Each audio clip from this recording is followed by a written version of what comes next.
इस बार 6 सितंबर शुक्रवार के दिन हरतालिका तीज का व्रत रहेगा। ये पर्व हर साल भाद्रपद माह के शुक्ल पक्ष की तृतीया तिथि को मनाया जाता है। इस दिन महिलाएं निर्जल और निराहार उपवास रखती हैं। इस व्रत को करने से भगवान शिव और माता पार्वती का आशीर्वाद प्राप्त होता है। जीवन के सभी कष्ट दूर होते हैं। प्रिय भक्तजनों, अब हम सब मिलकर भगवान शिव और माता पार्वती के श्री चरणों का ध्यान करते हुए भगवान शिव की स्तुति करके कथा का शुभारंभ करते हैं।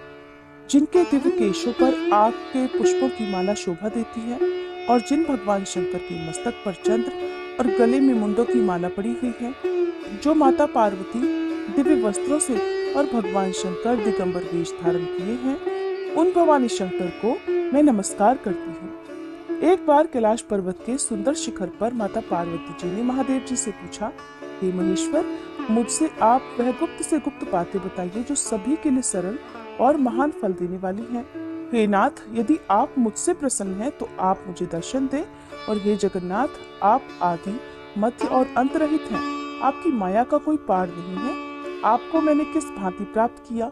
कौन से व्रत, तप या दान के पुण्य फल से आप मुझको वर रूप में मिले? तब महादेव जी कहने लगे, हे देवी, मैं आपके सामने उस व्रत के बारे में कहता हूँ जो परम गुप्त है।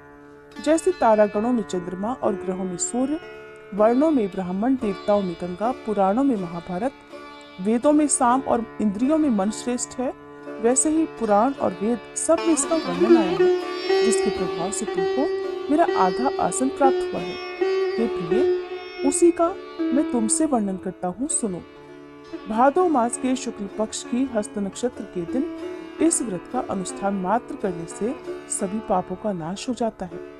तुमने पहले हिमालय पर्वत पर इसी महान व्रत को किया था, जो अब मैं तुम्हें सुनाता हूँ, ध्यान पूर्वक सुनो। तब पार्वती जी बोली, हे प्रभु, इस व्रत को मैंने किस लिए किया था ये मुझे सुनने की इच्छा है, सो कृपा करके कहिए। तब शंकर जी बोले, आर्यावर्त में हिमालय नामक एक महान पर्वत है, जहाँ अनेक प्रकार की भूमि अनेक प्रकार के वृक्षों से सुशोभित है, जो सदैव बर्फ से ढके हुए और गंगा जी की कलकल ध्वनि से शब्दायमान रहता है। हे पार्वती जी, तुमने बाल्यकाल में उसी स्थान पर परम तप किया था और 12 वर्ष तक के महीने में जल में रहकर और वैशाख मास में अग्नि में प्रवेश करके तप किया। सावन के महीने में बाहर खुले में निवास कर अन्न त्याग कर तुम तपस्या करती रही। तुम्हारे उस कष्ट को देखकर तुम्हारे पिता को बड़ी चिंता हुई। चिंता में वह सोचने लगे कि मैं अपनी इस कन्या का विवाह किससे करूं। एक दिन देवर्षि नारद जी वहां आए और देवर्षि नारद ने तुम शैलपुत्री को देखा। तुम्हारे पिता हिमालय ने देवर्षि को अर्घ्य पाद्य आसन देकर सम्मान सहित बिठाया और कहा, हे मुनीश्वर, आपने यहाँ तक आने का कष्ट कैसे किया? कहिए, क्या आज्ञा है? तब नारद जी बोले, हे गिरिराज, मैं श्री विष्णु भगवान का भेजा हुआ यहाँ आया हूँ। आप मेरी बात सुनो। आप अपनी कन्या को उत्तम वर को दान करो। ब्रह्मा, इंद्र, शिव आदि देवताओं में विष्णु भगवान के समान कोई भी उत्तम नहीं है। इसलिए मेरे मत से आप अपनी कन्या का दान भगवान विष्णु को दे दे। हिमालय बोले, यदि भगवान वासुदेव स्वयं ही कन्या को ग्रहण करना चाहते हैं और इस कार्य के लिए ही आपका यहाँ आगमन हुआ है, तब तो ये मेरे लिए अत्यंत गौरव की बात है। मैं अवश्य ही अपनी कन्या उन्हें दूंगा। हिमालय का यह आश्वासन सुनते ही देवर्षि नारद आकाश में अंतर्ध्यान हो गए और भगवान श्री विष्णु के पास पहुंचे। नारद जी ने हाथ जोड़कर भगवान विष्णु से कहा, प्रभु, आपका विवाह कार्य निश्चित हो गया है। इधर हिमालय ने पार्वती जी से प्रसन्नता पूर्वक कहा, हे पुत्री, मैंने तुमको गरुड़ ध्वज भगवान विष्णु को अर्पण कर दिया है। पिता के इन वाक्यों को सुनते ही देवी पार्वती जी अपनी सहेली के घर गई और पृथ्वी पर गिरकर अत्यंत दुखी होकर विलाप करने लगी। उनको विलाप करते हुए देखकर सखी बोली, हे देवी, तुम किस कारण से दुखी हो, मुझे बताओ, मैं अवश्य ही तुम्हारी इच्छा पूरी करूंगी। तब पार्वती जी बोली, हे सखी, सुनो, मेरे जो मन की अभिलाषा है सुनाती हूँ। मैं महादेव जी को वरण करना चाहती हूँ। मेरे इस कार्य को पिताजी ने बिगाड़ना चाहा है, इसलिए मैं निस्संदेह इस शरीर का त्याग करूंगी। पार्वती जी के इन वचनों को सुनकर सखी ने कहा, हे देवी, जिस वन को तुम्हारे पिताजी ने ना देखा हो तुम वहां चली जाओ। भगवान शंकर कहते हैं, तब देवी पार्वती अपनी सखी का यह वचन सुनकर ऐसे ही तुम वन को चली गई। पिता हिमालय ने इधर तुमको घर पर न पाकर सोचा कि मेरी पुत्री को कोई देव, दानव अथवा किन्नर हरण करके ले गया है, और मैंने तो नारद जी को वचन दे दिया था कि मैं अपनी पुत्री का विवाह भगवान विष्णु के साथ करूंगा। हाय, अब ये कैसे पूरा होगा? ऐसा सोचकर वे बहुत चिंतातुर होकर मूर्छित हो गए। तब सब लोग हाहाकार करते हुए दौड़े और मूर्छा दूर होने पर गिरिराज से बोले कि हमें आप अपनी मूर्छा का कारण बताओ। हिमालय बोले, मेरे दुख का कारण ये है कि मेरी रत्न रूपी कन्या को कोई हरण करके ले गया, या सांप ने काट लिया, या किसी सिंह ने मार डाला। वो न जाने कहाँ चली गई, या उसे किसी राक्षस ने मार डाला है। इस प्रकार कहकर गिरिराज दुखी होकर ऐसे कांपने लगे जैसे तेज वायु के चलने पर कोई वृक्ष कांपता है।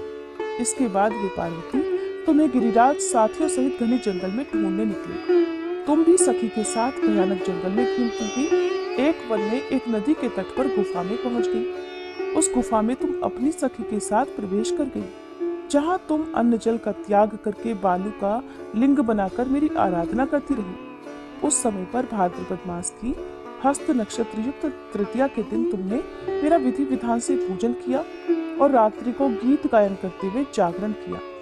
तुम्हारे उस महाव्रत के प्रभाव से मेरा आसन डोलने लगा। मैं उसी स्थान पर आ गया जहां तुम और तुम्हारी सखी दोनों थी। मैंने आकर तुमसे कहा, हे वरानने, मैं तुमसे प्रसन्न हूँ, तुम मुझसे कोई वरदान मांगो। तब तुमने कहा कि हे देव, यदि आप मुझसे प्रसन्न हैं तो आप महादेव जी ही मेरे पति हैं। तब मैं तथास्तु कहकर कैलाश पर्वत को चला गया और तुमने प्रभात होते ही मेरी उस बालू की प्रतिमा को नदी में विसर्जित कर दिया। हे शुभे, तुमने वहां अपनी सखी सहित व्रत का परायण किया। इतने में तुम्हारे पिता हिमवान भी तुम्हें ढूंढते ढूंढते उसी घने वन में आ पहुंचे। उस समय उन्होंने नदी के तट पर 2 कन्याओं को देखा तो ये तुम्हारे पास आ गए और तुम्हें हृदय से लगाकर रोने लगे। फिर बोले, हे पुत्री, तुम इस सिंह, व्याघ्र आदि युक्त घने जंगल में क्यों चली आई? तब तुमने कहा, हे पिता, मैंने पहले ही अपना शरीर शंकर जी को समर्पित कर दिया था, लेकिन आपने नारद जी को कुछ और ही वचन दे दिया, इसलिए मैं महल से चली आई। ऐसा सुनकर हिमवान ने तुमसे कहा कि मैं तुम्हारी इच्छा के विरुद्ध ये कार्य नहीं करूंगा। तब वे तुम्हें लेकर घर को आए और फिर तुम्हारा विवाह मेरे साथ कर दिया। हे देवी, उसी व्रत के पुण्य प्रभाव से तुमको मेरा अर्धासन प्राप्त हुआ है। इस व्रतराज को मैंने अभी तक किसी के सम्मुख वर्णन नहीं किया है। हे देवी, अब मैं तुम्हें बताता हूँ कि इस व्रत का ये नाम क्यों पड़ा। तुमको सखी हरण करके ले गई थी, इसलिए हरतालिका नाम पड़ा। पार्वती जी बोली, हे स्वामी, आपने इस व्रतराज का नाम तो बता दिया, लेकिन मुझसे इसकी विधि और फल भी बताइए कि इसके करने से किस फल की प्राप्ति होती है। तब भगवान शंकर जी बोले, सौभाग्य की इच्छा रखने वाली महिलाओं को ये व्रत पूरे विधि विधान के साथ करना चाहिए। व्रत में केले के खंभे से मंडप बनाकर उसे बंधन वारों से सुशोभित करें। उसमें तरह तरह के रंगों से युक्त रेशमी वस्त्र की चांदनी ऊपर तान दे।